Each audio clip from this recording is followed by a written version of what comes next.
안녕하세요 여러분, 마골피 오상준입니다. 오늘은 세계 4대 메이저 대회 중 하나인 디오픈이 개최될 로열 투른 골프클럽에 대해서 얘기해 보려고 해요.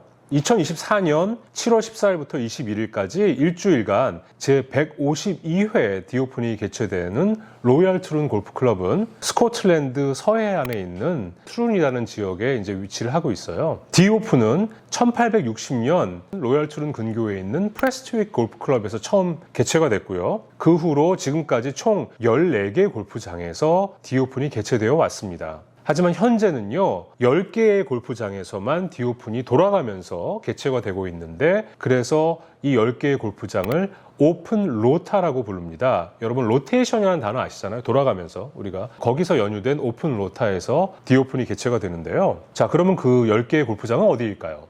제가 설명을 해드릴게요. 자, 처음에 스코틀랜드의 홈 오브 골프, 골프의 고향이라고 얘기하는 세인트 앤드류스 올드 코스. 두 번째는 뮤어필드. 그리고 뮤어필드에서 북쪽으로 올라가면 카노스티라는 골프장이 있어요. 그 카노스티에서 개최가 되고요. 자, 스코틀랜드에서 세 군데. 거기서 서쪽으로 이동을 하면 로열 투른에서 또 개최가 되고요. 로열 투른에서 남쪽으로 한 40분 정도 이제 이동을 하면 턴베리라는 골프장에서 또 디오픈이 개최가 되어 왔습니다. 5개죠, 스코틀랜드. 그럼 잉글랜드에는 몇 개가 있을까요? 잉글랜드 서해안에 로열 버크데어, 그다음에 로열 리탐 앤 세넨, 그리고 로열 리버풀에서 개최가 되고요. 로열 세인 조지라는 데서 개최를 합니다. 그럼 마지막 하나 남았죠. 이 하나가 어디일까요? 하나는 로열 포트러쉬에서 디오픈이 개최가 됩니다. 그래서 총 10개의 오픈 로타에서 디오픈은 개최됩니다. 자, 그런데 재미있는 사실은요, 이 10개 중에 아까 얘기했던 마지막 스코틀랜드의 턴베리에서는 디오픈을 개최하는 RNA에서 당분간은 디오픈을 우리가 개최하지 않겠습니다 했어요. 그 이유가 뭘까요?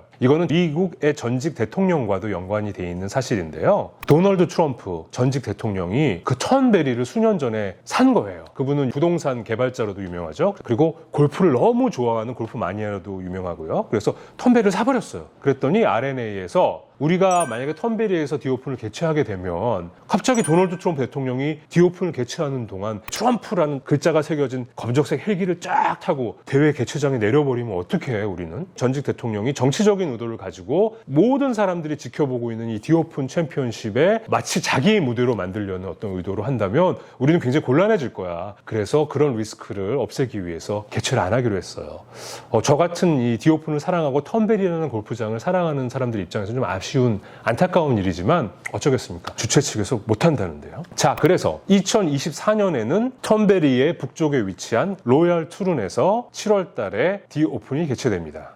제가 디오픈은 오픈 로타라고 불리는 10개의 골프장에서 개최가 된다고 말씀을 드렸죠. 그런데 처음 디오픈이 시작된 1860년 이후에 지금까지 총 14개의 골프장에서 개최가 됐는데, 그럼 나머지 4개의 골프장은 왜 더 이상 디오픈이 개최되고 있지 않은 걸까요? 3가지 이유가 있어요. 첫 번째, 전장이 짧다. 지금은 선수들이 엄청 장타를 쳐가지고 7200야드 이상 되지 않으면 골프 대회를 열 수 없을 정도로 너무너무 장타 치는 선수들이 많아졌죠. 그래서 첫 번째 이유는 전장이 짧은 이유로, 또 두 번째 이유는 난이도가 낮다. 플레이를 하는 데 있어서 난이도가 낮기 때문에 너무나 언더파를 많이 칠 수 있는 그런 상황이 발생을 하고 선수들이 메이저 대회를 플레이하는 데 있어서의 필요한 그런 난이도가 많이 부족하다. 두 번째 이유. 그다음에 세 번째는 이런 대회를 운영하기 위해서 필요한 갤러리와 여러 가지 시설들의 수용 공간이 부족한 이유로 이 4곳은 더 이상 디오픈 챔피언십이 개최되고 있지 않은데, 그 4곳이 어디냐 하면 첫 번째 스코틀랜드의 머슬버로 골프클럽, 두 번째 또 스코틀랜드에 있는 디오픈이 최초 개최된 프레스트윅 골프클럽, 세 번째는 잉글랜드에 있는 로열 싱크폴스, 네 번째가 바로 로열 싱크폴스 옆에 있는 프린세스 골프클럽입니다. 자,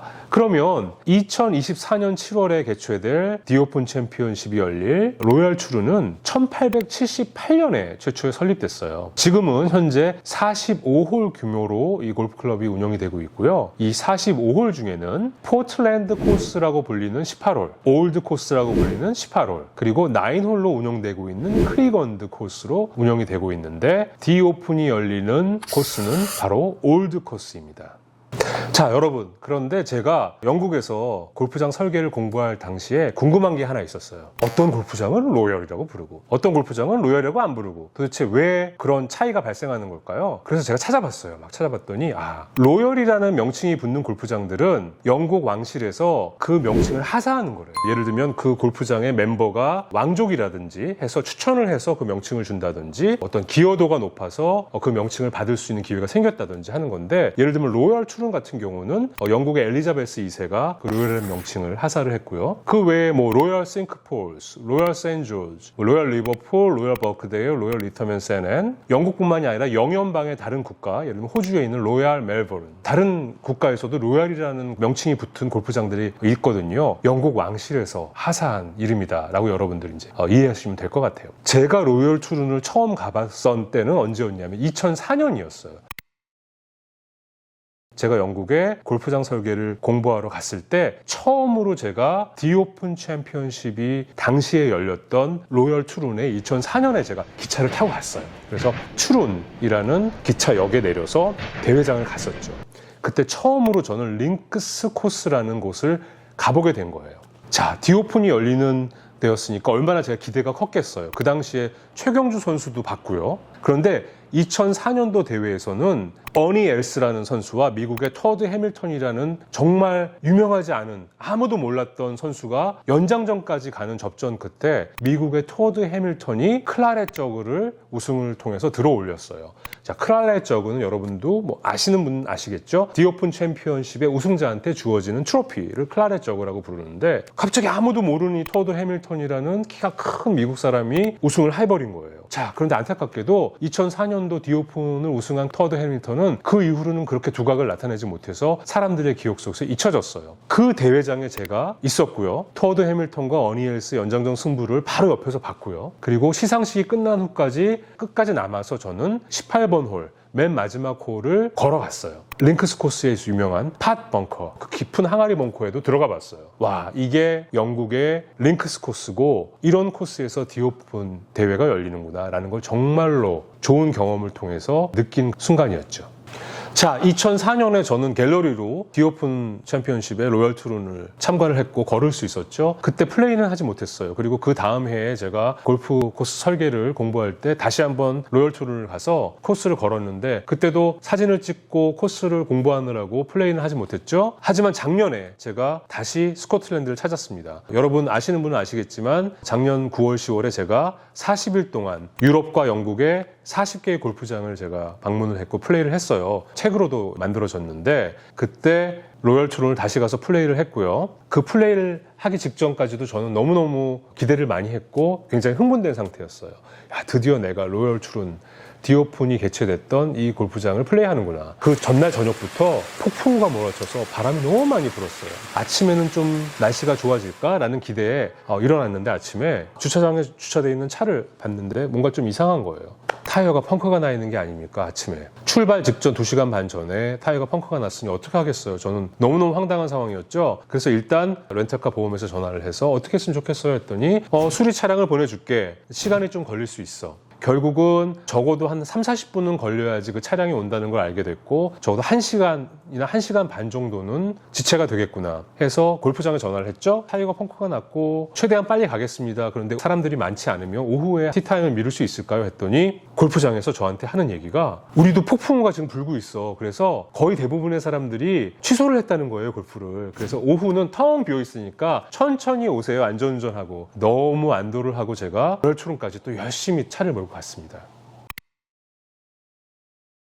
자, 여러분, 그래서 이런 우여곡절 끝에 제가 로열 투룬의 올드 코스를 라운드 하게 됐어요. 얼마나 행복했던지 그때의 그 심정은. 자, 그런데 결과는 어땠을까요? 제가 그때 기입한 스코어 카드를 아직도 가지고 있거든요. 한번 볼까요? 어머나, 트리플 보기를 2번이나 했어요. 전반에 하나, 후반에 하나. 이 트리플 보기를 했던 이유가 제가 친 티샷이 가시금작화 덤불 속으로 들어가 버린 거예요. 그래서 어쩔 수 없이 티샷을 다시 하게 됐고, 그래서 트리플 보기 2번이나 했는데 최종 타수는 82타. 그렇게 나쁘지 않고 저는 충분히 만족할 수 있었던 그런 스코어였습니다.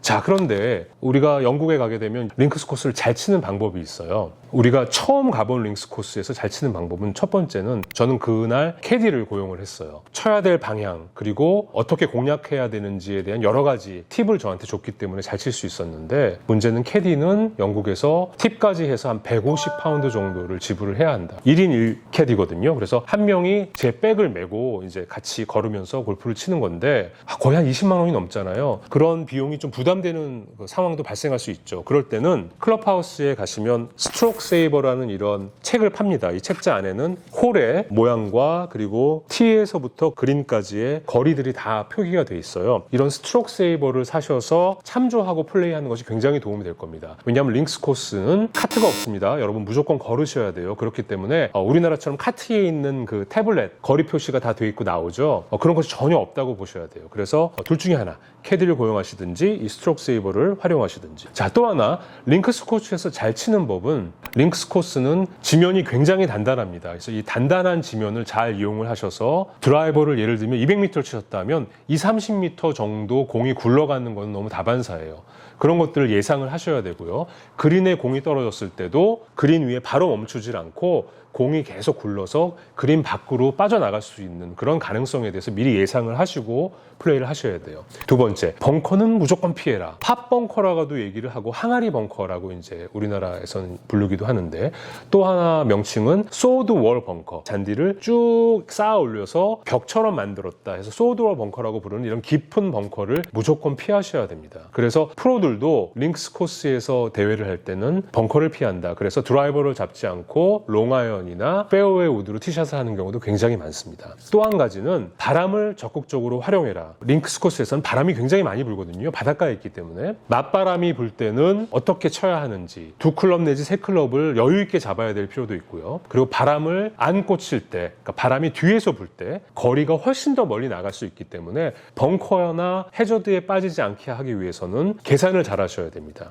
자, 그리고 마지막으로는 우리가 산악 지형에서 익숙하신 골퍼들은 캐디들이 조언을 해주죠. 저 멀리 보이는 나무를 향해서 치세요. 아니면 근교에 있는 골프장 같은 경우는 몇 동, 203동 저거 보고 치세요. 이렇게 얘기를 하는데 영국의 링크스 코스는 그런 게 전혀 없어요. 나무도 거의 없는 경우가 많아요. 그렇기 때문에 어떤 타겟을 정해서 내가 칠 건지를 정말로 정확하게 하지 않으시면 사실은 방향 감각을 상실해 버리는 경우가 많이 발생을 합니다. 그래서 제가 말씀드리는 게 처음에 말씀드렸던 것처럼 캐디를 고용을 하시든지 이런 스트로크 세이버 혹은 야디지북이라고도 부르는 이런 책자를 구매하셔서 활용하시는 게 굉장히 중요하다고 생각을 합니다. 자, 그럼 여러분 오늘 제가 로열 추론에 대해서 말씀을 여러분들 드렸고요. 그 다음에 디오픈 챔피언십에서 말씀을 드렸고 그리고 영국의 링크스 코스에서 어떻게 하면 골프를 잘 칠 수 있는지 이 세 가지에 대해서 오늘 말씀을 드렸어요. 여러분 많이 도움이 되셨나요? 자, 골프의 모든 것 오상준의 마이 골프 레시피는 계속됩니다. 여러분 안녕.